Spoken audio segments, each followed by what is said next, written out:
It's a tough world out there for budget electric skateboard looking to enter the market.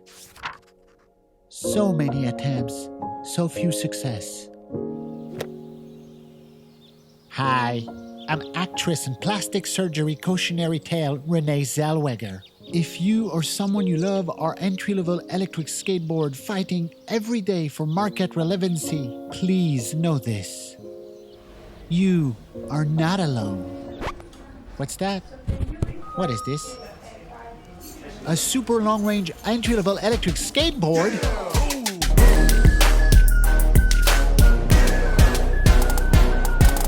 Now we're talking, bitches! Bring out the mimosas! Okay, that's a wrap.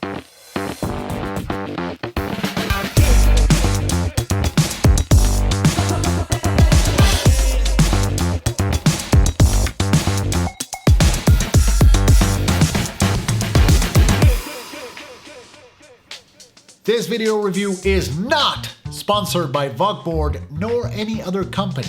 However, they did send me this board free of charge for the purpose of a review. I know, right? Needless to say, but I'm gonna say it, it came with no strings attached and I am the only person responsible for the words that are gonna spew out of my mouth. And nobody but my own doctor is authorized to put their hands up my butt and make me squeal. You got that? Good? Alright, good. And the doc already lost 3 fingers. Now, if you wouldn't mind slapping that like button right away and get the goddamn YouTubery out of the way, we can all move on with our lives. It's almost, it's algorithm feeding time anyway, so. And if you are here for the actual review and don't give a rat's ass about my little song and dance, you'll be pleased to know that I have a discount code for y'all to save $50 off your next VokBoard purchase. I know, right? Just type in Simon Says 50 or you can click on the referral code in the description below. Just be aware that VokBoard will kick me a little something back if you do. Alright, let's check out the spec sheet on this bad boy, shall we? Spec Sheet. Alright, so the VokBoard Riot Standard Edition boasts of a maximum range between 18 to 22 miles, which is pretty good. But the ER version boasts of 25 to 28 miles maximum range.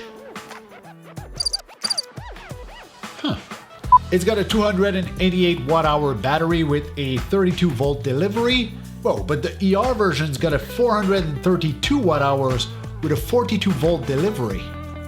Yo, VokBoard, why didn't you send me an ER version? Don't you know I'm heavy? Complaining about a free board. It will charge from flat to full in about 4 to 5 hours. And get this, it is rated for IPX6 water resistance. Technically, that means it can resist high pressure and heavy spray, but I wouldn't test that if I were you. It's got 2 600 watt hub motors on the back wheels. That's 1200 watts total. These will get you to a top speed of 28 miles per hour. That's true, I've tested this, but there's a couple qualifiers that I'll get to in a minute. The ESC on this board, electronic speed controller, is a custom-made LIFOC LY-FOC, right? It's similar to some of the Meepos ESCs, but it's custom built for the Riot.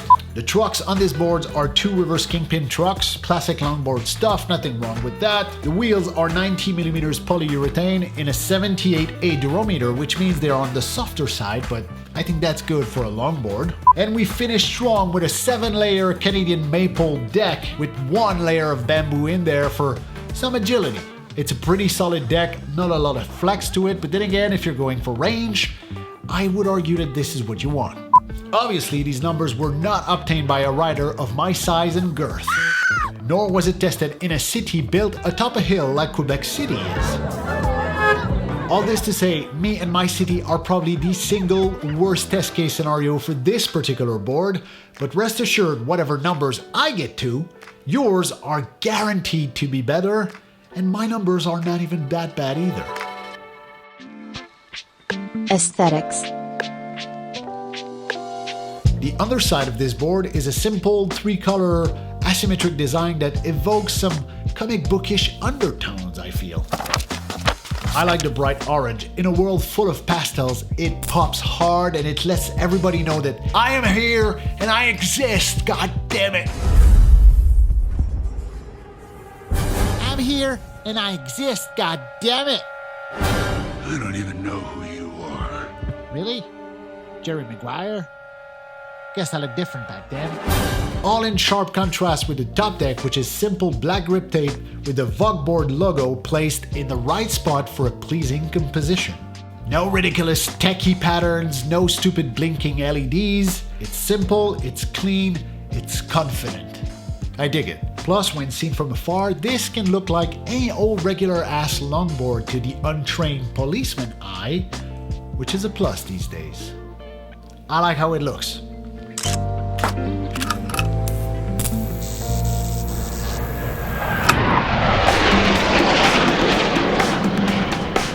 Range test. I took the VokBoard Riot for its maiden voyage along the Champlain Run, one of my favorite battery-killing loops around town. Now, my own experience running that loop with multiple boards all but guaranteed that the VokBoard Riot would meet its doom along the slopes of Cap Diamond, that I would have to push-kick the sumbitch for the last 2-3 miles. But it didn't die. As a matter of fact, it cleared this 19.3 kilometers loop with 2 full bars to spare. And now I wanted to see how much my heavy ass can wring out of this battery from full to flat in one single go. Let's go for it. First, I'm going downtown for optimal flat ground. Starting position. My goal is to get all the way to Montmorency Falls. The wind is absolutely flat, elevation should be minimal from here on out, I should be making good time. Hey, is that Nico Bellic? Oh no.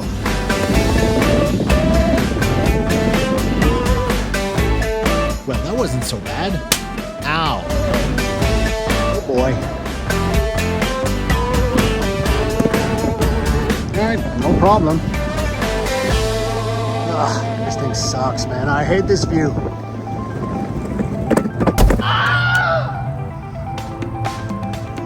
Small wheels.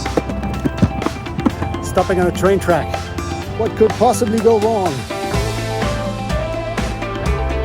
By the way, I've been cruising on speed mode 3 for the last 90 minutes at an average speed of 20 miles per hour. Oh, you won't get me this time.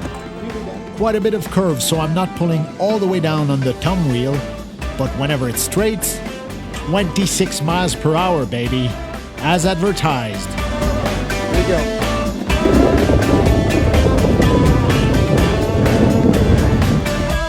One bar left, baby. Come on.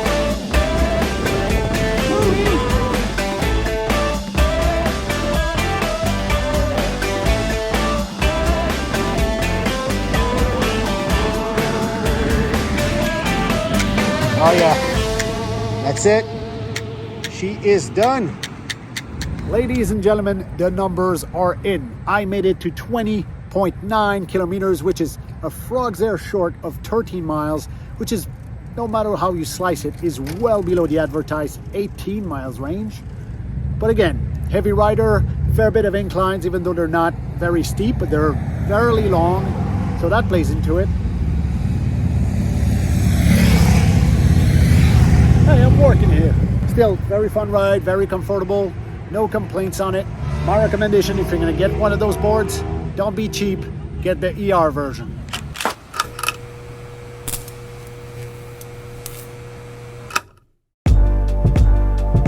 Controller.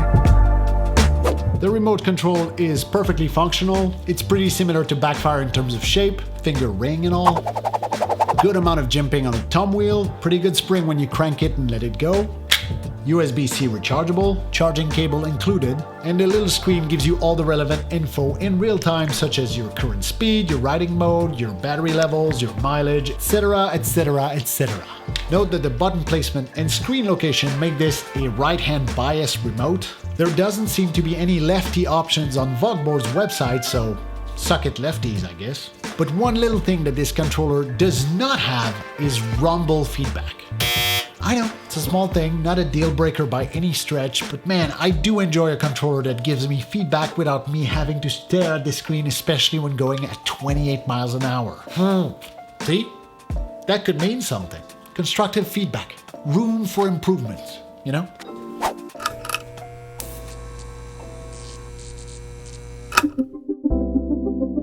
Riding experience.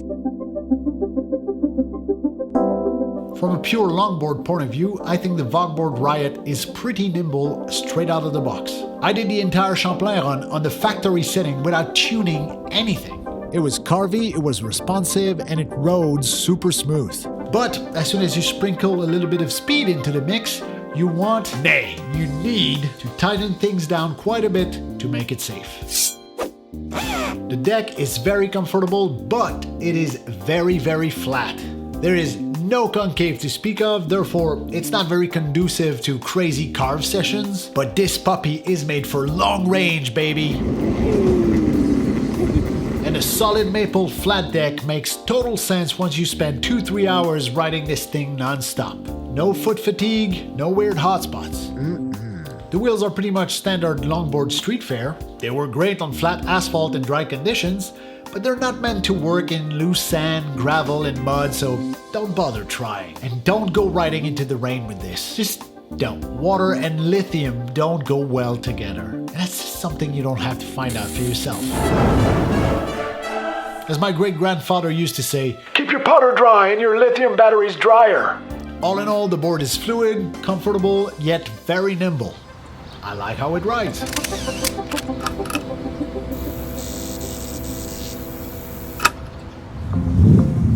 Performance. The custom ESCs where I expect opinions may vary wildly. It is certainly not your typical Vesk or Hobbywing ESC, and it doesn't feel like one either. Speed mode 1, correctly named slow mode, it is slow. Like Justice Department going after Trump slow. With a whopping top speed of 6 miles per hour. But I happen to think that this is actually great for first-timers. The board is absolutely not going to buck you off. It's easy, it's slow, it's safe. Dude, I wish I had that mode on my first board. But once those training wheels come off, I think you'll have very little use for that mode other than to teach your kids, have your non-skateboarding friends try it out, or to have your rollerblading grandma try it. Why not? Speed 2, or normal mode, is also pretty slow. Or at least the acceleration curve seems very, very shallow compared to most ESCs I've tried out there. You'll get all the way up to 12 miles per hour, but just know that you might have gray hair once you get there, if you have hair at all. Speed mode 3, fast mode, is where things start to get interesting. Again, this is not a torque-heavy board, so it does not really kick super hard right off the line, but pretty quick you'll get all the way up to its max speed of 28 miles per hour. And this is the qualifier for speed I was talking about before. It doesn't have a lot of torque. It needs to build momentum, like Bowser in Mario Kart. Speed 4, turbo mode, has the same 28 miles per hour top speed as fast mode, but it has a slightly more aggressive acceleration curve. Slightly, not that much. Donkey Kong instead of Bowser. But with all that being said, the brakes are extremely efficient on this thing. They will get you to a full stop in no time if you pull hard on the thumb wheel, and they lock surprisingly well. They pin you to the spot, which is good in Quebec City. Still, if I'm being nitpicky, I wish there was a slightly better analog feel to the early part of this brake. Like right now it feels as soon as you pull a frog's hair on the brakes, it engages them to 20 or 30% capacity, which is a bit much when you're trying to have a controlled deceleration in a steep Quebec City incline, but you know. All in all, it feels pretty obvious to me that this board is purpose-built and fine-tuned for open road, flat, long-range cruising. Hours and hours of it. And thus, it makes sense, at least to me, that its speed modes and acceleration curves are different than most other boards out there. But give fast mode enough runway and this thing will make you smile every time.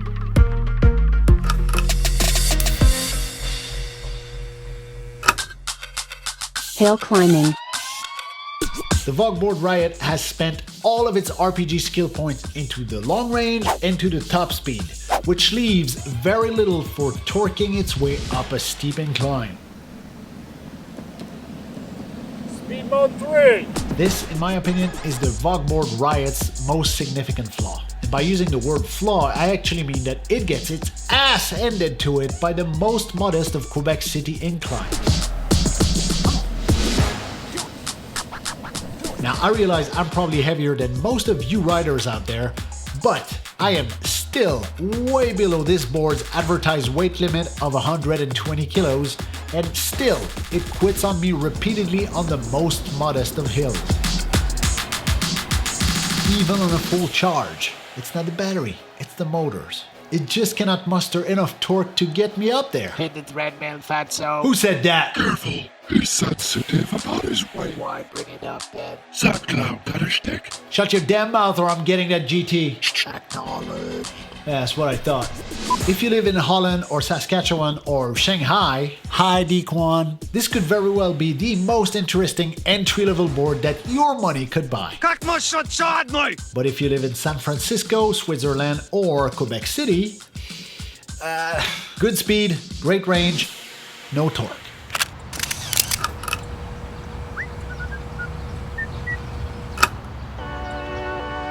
Final thoughts. I must admit, I underestimated the VokBoard Riot coming out the box.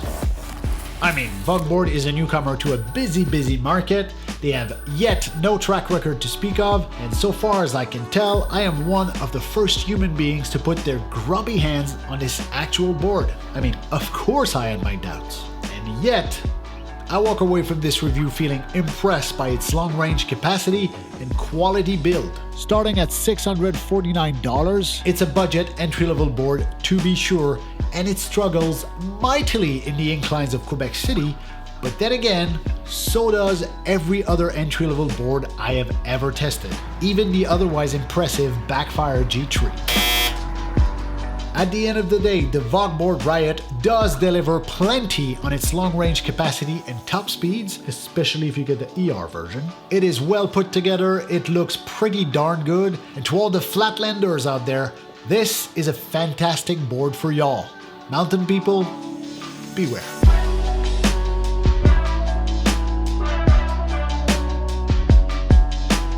And that, ladies and gentlemen, is all I have for y'all today.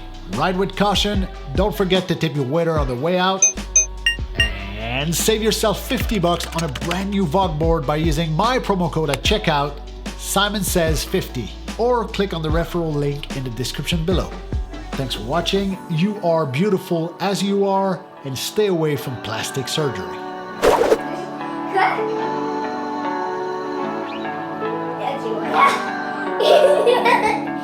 The things we do for lols. Yeah.